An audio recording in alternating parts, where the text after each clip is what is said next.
आर्णी येथील अमरापुरा निवासी साहित्यिक तथा पत्रकार चारुदत्त बागुल यांचे 15 मे रोजी 11:58 वसंतराव नाईक शासकीय रुग्णालयात निधन झाले।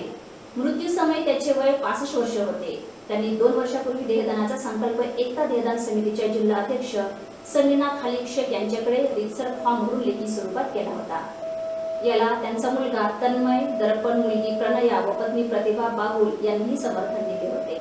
आज दुपारी 4 वाजता शोक सभा घेऊन त्यांचा देह वसंतराव नाईक वैद्यकीय महाविद्यालयाच्या वैद्यकीय शिक्षण घेत असलेल्या विद्यार्थ्यांना शिकता यावे व संशोधन करता यावे या उदात्त हेतूने शरीर रचना शास्त्र विभागाचे प्रमुख डॉक्टर हर्षदा उघाडे यांना देह स्वाधीन करण्यात आला।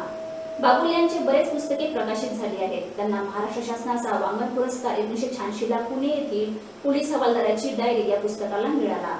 तसेच त्यांचे उद्ध्वस्त हे आत्मचरित्र तथा त्या दोघी जगावेगळा चॅलेंज असे एकूण 20 पुस्तके प्रकाशित झाली आहेत। दूरदर्शनवर अनेक हे नाटक गाजलेले आहे। क्राईम पेट्रोल मध्ये अनेक कथांचे सादरीकरण झालेले आहे।